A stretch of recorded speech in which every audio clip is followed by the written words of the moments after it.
Greetings, mortals. I am Natus, one of the rulers of the underworld, or specifically the ruler of Manga Hell. And today we'll be reacting to the newest chapter of My Academia, chapter 331, the story of how we all became heroes minus one. I guess we're still not done with the whole same title for every chapter thing. Question, is this supposed to be a reference to Bleach because it's coming out? Because as some of you who read Bleach know, a lot of chapters, or the very least the fighting chapters, have like the same name.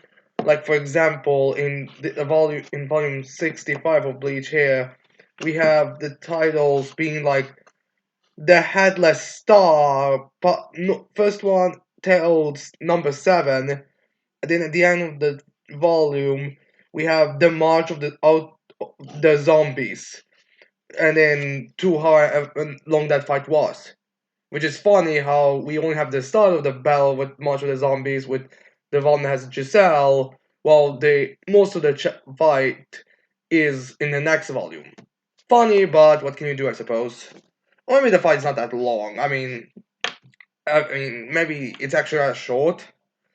I don't know. I have to reread that, but it's same level laziness. If we're being honest here. So, anyways, the first page on this cover, well, the first page we have is Toga with, I'm assuming, either covered with blood or covered with dirt. Either one really works, as she has her mouth open with her fingers, I guess, it's supposed to make it as big as she can. I'm not exactly sure why that's supposed to reference, but maybe it's just supposed to be edgy. As the narrator is like, on the side of the cover, be like, our heroes rise up. Meanwhile, the villains who continued throwing society into chaos are in this rundown home. Now, I'm actually curious if this is gonna be included in the official translations because I feel like My Academia doesn't usually include these translations in them. So maybe it is, maybe it's not. I don't know. So, anyways, let's find out why the villains are in this rundown home.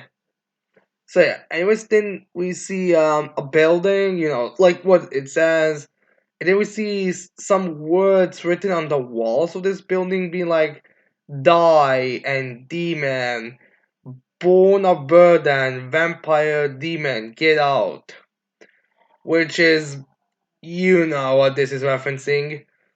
I mean, I don't even have to say, but you know what this is. It's now, and we see Toga's feet walking onto this building, being as if we have Toga's parents basically being like, we did everything that we could, but it wasn't enough. That girl is a demon child. So yeah. Although now we have to be serious. Why is Toga being referred to as a demon? Like, I guess as a vampire, but why a demon exactly? Although I do also have to question why there's a written also born a burden. Like, I mean, I get that that's probably what the parents thought, but why would the people who are, I guess, trying to, I guess, I don't know. I honestly don't know what they were planning on doing here. I guess just to like show how much they hate Toga, wrote "born a burden." I mean, why? I mean, was that their parents? Was that what they did? Did like Toga's parents like got up and wrote in "born a burden"? I guess just to fund the craze or something. So anyways, then we have Toga. Oh my! In one of those images that's very hard to look at when they're in the unofficial translations, as she's like looks at her own house, and she looks around, just walks. As then we see, I think when it just said the words of what happens in the chapter, I think that's supposed to be like Toga's measurements, as she then just says, someone says, "Stop it." Again, her parents most likely. Okay, as then we have like different word bubbles being like, no one's ever going to accept that creepy side of you.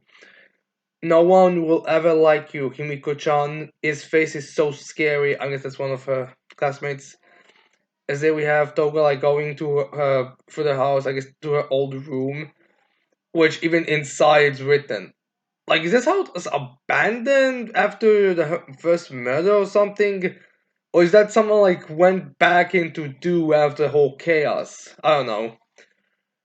Is there have like another word bell from her parents be like, have you have to restrain yourself as she opens her old room as it's like I'm telling you this for your own sake. As then we have Toga like in her room and she like looks around it and she knows how empty it is. Then she looks at where her bed and her desk were as she looks at it and has like a little bit of a memory when she was a child living there. I guess it was before she snapped. And she's like, I wish I was a little birdie. Cheep cheep hop hop. So cute. I wish I was Key-chan. The dimples she gets when she smiles are so pretty. I'm guessing that's some kind of Japanese food. And then we have her like putting her like putting her hand here as she bites into her wrist. Isn't that what people do when they want to commit suicide by slitting their wrist? I guess she managed to survive. I guess it wasn't a vital point. I mean, she goes with her teeth, not really with her anything else. But yeah. Then we have her be like, "There's a red sparrow dancing every night. I have this dream. I can feel its feet gently moving on my belly." I we get her belly. Don't worry, we don't get much cleavage. I mean, we get a little bit of cleavage, but now we get like too much. Then we have her be like, then he begins to eat away at my belly button, and before I notice he's dancing inside of me, dyed bright red from head to toe, so cute! Is that like one of the tortures we have, or hell has, that even God himself had put on some people? I think it is. Eh. Did worse to people anyways, so I'm not gonna focus on it. Although I wonder if they're actually going to include this in the anime because we actually do see this visualizing it. So I don't know if this is gonna be like completely skipped over, or if they're just going to like have it just be described in a more vague sense, or maybe just describe about the actual visuals. But yeah, anyways, then we have like still back to how it is well in the actual what happened that day when she bites into it and has like blood all over it and she's like it feels so good, oh how I wish it were real. I think that's suicide, my dear Toga, suicide. And then she looks at there and it seems that there was even something written on the walls. I guess maybe the building was abandoned longer than after the whole events. So anyways, then we have Toga be like, they threw all of my stuff away. And she like still smiles, which you can tell it's not probably supposed to be like real smiles, like about to cry again. I do have to. I feel like it might just have been ransacked, honestly, Toga. I mean, it seems like this building has been abandoned by the words since like your first murder. So it probably was ransacked, if anything. And the whole chaos that's happening now. So even if they didn't ransack it before, they probably ransack it now. So yes. Anyways, then we have Darby walking into this building or maybe being near this building as Toga walks outside as Darby's in like that. Who would have thought that even a psycho like you had feelings after all?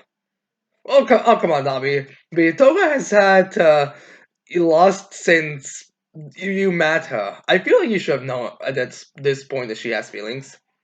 So yeah, anyways, then we have Toga be like, hey, I was just curious to see what happened to my house. Super normal.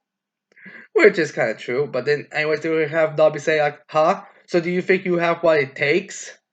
I guess he's referring to the final battle, so I guess even the villains are where they're going to the final war. So yeah, then we have Toga like starting to dance a bit, like hopping a bit. It's like, for what? To as then Dobby's like, to put an end to this pathetic world. As in Togo's like, I can't go back now, which is kind of true in all honesty. Like, if it's in chaos, like I doubt we can just like be like, you know what, we're not doing this. We're just going home. I mean, everything's chaos, honestly. Like, even if the villain said like, you know what, fuck it, we're not doing this anymore, and just like go live in a remote island or something, I really doubt people are just gonna like accept it. Like I doubt they're gonna be like allow or anything. Like I feel like it will take at least a couple of years before they would like where are they kind of thing. So anyways, then we have Darby like be like good, and then we he see him starting to get like a bunch of flames, and Darby's like, this world doesn't give a damn whatever you smile or cry. The sun will rise again tomorrow, impartially to all. So let's have a good laugh, Toga Himiko. And then he sets the fire at the Toga's old house, and it just engulfs in flames. So yeah, I guess this is supposed to be a bit of a showing off how powerful Dobby is because it's kind of hard to really scale Dobby a lot of times because he starts talking and then supposed to like recharge his flames and all that stuff. So it's nice to see like enough good feat from him. I mean, I think the last time he had like a good solid destructive level feat that you could legitimately scale was when he fought Get and then because everything else in the supposing in the war arc, he didn't actually get that many like good feats. Like unless if you use Shoto's feats, for example, like only Shoto's feats were like the only ones you could really use as an example. So yeah. Anyways, then we have W saying like people live so that they can laugh. As we see Toga looking at it, as then we have Toga being like, as the Bills running is like they are gonna find us, Toya-kun. You're too kind. So I guess Stephen Toga's like, wow, this is pretty much gonna give them a like a heads up where we are, and yet you still destroyed it. How kind of you, Toya. Although I'm still gonna refer to W as W because it's it's just better than Toya. So yeah. Anyways, then we have W be like, the heroes are stretched thin. They don't have the manpower to come after us. So he's basically saying, yeah, they may find this out, but they can't like just send a bunch of them after us immediately. Like when they will be able to come here and investigate, we're gonna be long gone, my dear. So yeah, they will have that be like, you say I'm kind, huh? That might just explain why I want to make Endeavor suffer so much. So yeah, it's my kindness that's making me make him want to suffer for the family. Yeah. So then we have Darby be like, well, use that. As in, Toga goes into her little pouch that she carries around, and she takes out a little vial. As in, we have Dabi like when he's falling down, he's like using his flames to like stop him from hitting the ground. It's like transform. As long as the blood is from someone you hold dear, you'll be able to use that person's quirk. Remembering Chaco, so I guess that's how her transformations and quirks really go. I guess how she can like just randomly get someone's blood and using their quirks. So yeah. Anyways, then we have Dabi like pointed her. It's like before Machia tore that place down, I managed to get a sample from the man himself, twice his blood. Where we see a panel with Toga holding the vial of twice his blood, as we see a bunch of twices behind her. Visually, just symbolically shown. Symbolically shown, but yeah, I guess. So I guess the army of twice clones is still gonna be a thing. Kind of surprised since I thought the whole army of twice clones was supposed to, not happen. But I guess it is pretty good. But I guess using Toga, who has a time limit on how much many of twice clones she can make, is a pretty good thing. Although it is kind of funny how at the start of the series, Twice had the whole thing where he thought that he will if he gets ashore, he will become mush. But now in the final arc, it's gonna be an army of copy Twices, who just gonna have to make enough of them so they will not have to die. And now they only have to limit themselves to like one vial of Twice's blood. Although technically blood transfusion did happen between Toga and her doppelganger, so maybe she will be able to have permanent amount of White Twice's blood. I don't know really. Maybe it's gonna be explained better in detail in the volumes. Like I believe Hiroshi does explain a few things in the volumes. But yeah. Then we have Dobby saying, let us carry on this sad man's parade. The ones who will get the last laugh in all this mess will be us. Well, I'm not exactly sure about that, since we know the story ends with Deku becoming the greatest hero, but we'll see how this whole thing goes. Like, I'm really curious on how they are gonna end the whole villains here, because the way Goshi uses them, the villains is like you relate to them in a sense. Like you want them to succeed. He wants us to like this is supposed to be like the closest to you are the villains are the heroes on their own story as you can get. So I'm curious on how they're gonna do this. So yeah. Also, I kind of like how this is kind of like also having we start this chapter off with Toga and Darby since I feel like when them being introduced to Shiraki was like how we first was like the start of how we found out how Tokoshi was going to start using his villains or how he's gonna use the legal villains. Like that's the protagonists on their own story kind of sense. So it's kind of funny how we start this chapter off with those two. So yeah. Anyways, then we cut to the wherever All for One was hiding in that cave as we have Spear noticing something as he says like some scream like ah. As Spear runs towards it, it's like Shigaraki as Shara still continues like screaming ah. As he Spear's like, are you? As they have like Shigaraki on again the terrible paneling because of the unofficial. I'm gonna say he's like supposed to be like crawling a bit. I mean, not from the first panel, but from the third panel, not fourth panel actually. As you see, Spear shocked a bit as like we get like dripping some water, I think. As we have that being Shiraki like crawling, as then All for One is showing behind is coming behind Spin is like there's no need to worry, Thomas' recovery is progressing smoothly. He's gradually overcoming the quirk's singularity. As then we have Spin be like he's still Shigaraki, right? I guess he's referring because no one knows who he is right now. As we have All for One be like, yes, of course. BS, BS, BS. Or the very least, it's partially BS. Also, while he All for One's like, yes, of course, we actually see Spinner still holding the burned hand that he had with him. As then we have Skeptic. I guess he's now finally with All for One. It was about time that he worked under. As we have Spinner saying spin. Well, not Spinner. Skeptic saying Spinner. Out of the all villain activity, I'm sure you of all people are well aware of the percentage that's perpetrated by mutants. Despite the government and the heroes' efforts, they had the most remain en- entrenched in darkness. Many of your kind harbor a deep hatred for those who call themselves heroes. Was actually true. Like in the early parts of the story, a lot of them are actually mutant types.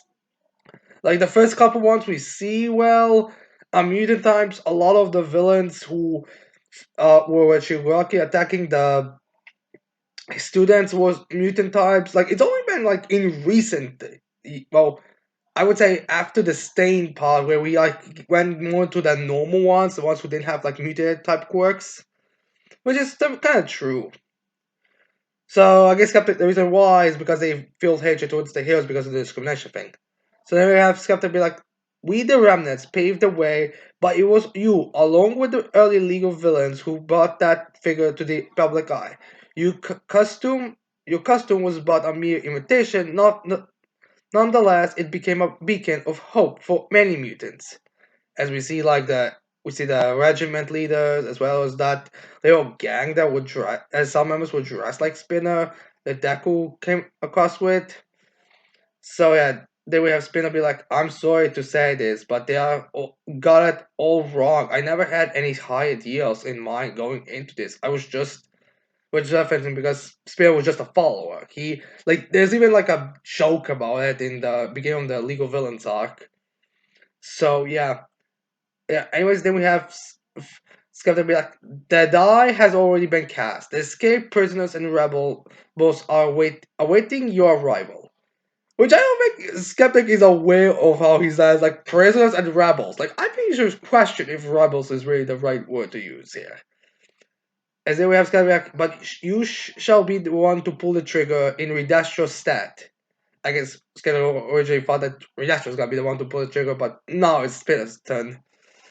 So then we have Skeptic like putting something like a disc, I'm guessing, or like a USB or something. I don't really know. Now some kind of card in front of Spears like as Spears like probably thinking to himself, it doesn't matter what a small fry like me thinks. This can't be stopped anymore, which is true.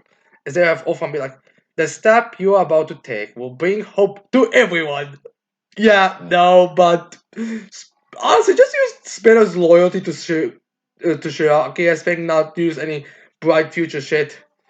As then we have Spinner turn around and he sees Shirka on the floor being like, destroy it all.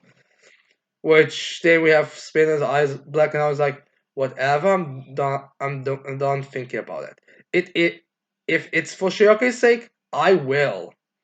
As then we get a final page where we see a bunch of the villains, like some who seem to be escaped prisoners. One seems to be I think two might be okay.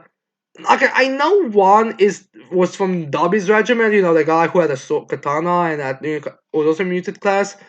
Not sure the one in front of him is that guy who killed Midnight, but maybe he is. I don't know. Like he has weird tentacles things. And on a building, is that the sludge villain in the first episode, like in the first chapter? I mean, we see some kind of sludge monster, and by the looks of things, I do think it actually would make sense. I mean, he was an escaped prisoner. Are we getting that sludged villain thing? Kind of surprising. I'm guessing it's supposed to like kind of if he is there, I'm guessing this kind of supposed to parallel his defeat with Izuku the same way how All Might did him in the first chapter. Maybe that's the thing. No, I don't really know. If that's the case, that's a very impressive but that Hirokoshi actually remembered that villain. So as I'm guessing, these guys are like approaching the battleground or something. As there we have Spinner. Or is that I'm guessing all for one be saying that's right, Iguchi-kun. Anyone can become someone else's hero. As we see Spinner like I don't know, speaking to it or like using it as he has like a bit of a grin. As we see like Shiraka and the grow away, it seems like his eyes melting or something. As then we have the end of chapters there, it should be like the twisted villains assemble. End of chapter. Also apparently there'll be a break next week. I was surprised there's a break. I thought Hirokoshi was going to try to make as many chapters as he possibly could for My Academia, because the fact apparently it's going to be ending this year, or at the very least somewhere in the next year. Again, it's kind of skeptical about how it's kind of like one of those. It's got and don't expect it to go on for 2024. Basically, is the best way to say it. So it's kind of funny, but I guess now it's gonna be more action based, where I feel like it might, move a little bit faster. So yeah, this is the end of the chapter. In this chapter, in all honesty, it's a villain chapter, so automatically it's already a 9 out of 10. Like whenever there's a villain chapter, I'm the happiest. P.S. Like you can like put this, you can not even have to put anything in. Like you can literally just have the villains interact with in a coffee shop, and I'll be happy. So I'm very excited for this. I'm very much enjoyed this chapter, and I like how this chapter also goes a bit in the characterizations and kind of development. Like it develops Toga, it develops Dobby, it develops Spinner. It goes into it. And I remember how it like sets stuff up for like the final battle on the villain side, and how you can't really go back anymore. It's very great. I wish we would get like a bit more of like a action kind of scent, like more, because it's just kind of talking. But it's still great, and I like the setup. And I do hope this means that like we're actually gonna start the war next chapter, or like it's not gonna be long before we start the thing, because I feel like we've just been like the war's gonna happen. The war's gonna happen for the last couple of weeks. So yeah, I'm happy we're going to. So I do hope we're gonna get into it right now. Although I'm surprised that we actually did have Spinner used so quickly in this, consider the fact how more in the background he was for most of the past couple of chapters. But maybe there's some kind of symbolic thing with it. But yeah, anyways, I hope you tell me in the comments below what did you think of this chapter. Did you like it? Did you hate it? That anything you honestly wanna ask. And also don't forget to leave a like and subscribe to this channel to see more videos in the future. And with that said, I cannot wait to see all of you mortals next time. Goodbye.